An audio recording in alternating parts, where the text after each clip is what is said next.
Last month, I predicted that Stockholm would host Eurovision next year. Now we know I'm a massive bloody idiot and we're headed to Malmö instead. In hindsight, it seems obvious, yet at the time, I was missing one crucial bit of info. So, what changed? Hi Taylor. Yes, Taylor Swift is booked in at the Friends Arena on the week after the Eurovision final. And with the necessary setup and deconstruction needed for both shows, it's unlikely that they could have made it work. Technically, the Tele2 Arena still could have been an option, but with the local football teams already mad at having lost one of their stadiums, losing the other to a million Swifties at round about the same time probably wouldn't have helped matters. Having to deal with venues picking up early isn't a new problem to Eurovision, of course, but Stockholm had a solution in mind. A tent. This 14,700 capacity mobile arena would have been built in Stockholm, a port in the centre of Stockholm. This proposal was apparently designed to emphasise flexibility and sustainability. Yeah, I'm going bullshit here. Think about all the requirements for a Eurovision venue. The space required, the seating capacity, and how strong that damn roof has to be to hold all the dang equipment. Do you really think constructing one from scratch to then only use it for less than a month is all that sustainable compared to, I don't know, using a building that's already constructed and ready to go? SVT has also made it very clear that with the current economic climate, making next year's contest as cost effective as possible is a major priority. Did Stockholm just forget the 2014 contest happened? For those that did forget, Copenhagen converted an old shipyard into its arena that year, and it ended up as one of the most expensive years in the contest's history, with the venue being returned to industrial wasteland soon after. So much for sustainability.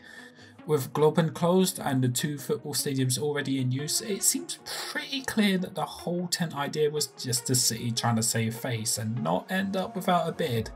Then add in the problem with Göteborg and Onskolsvik that I already covered in the last video, and it's clear that Malmö was the only real option. So much for all those rumours and conspiracy theories about Sweden rigging the contest to win so they can host on the anniversary of Waterloo.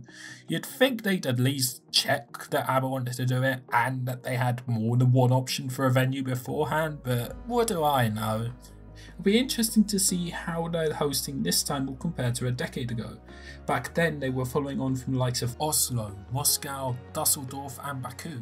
Cities that went all out with hosting, filling gigantic halls with fans and putting on extravagant shows.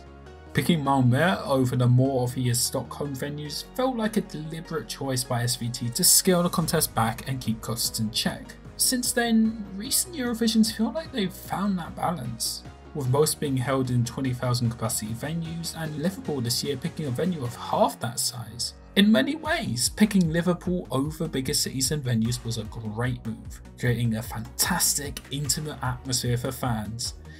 If only more of them were able to actually experience it.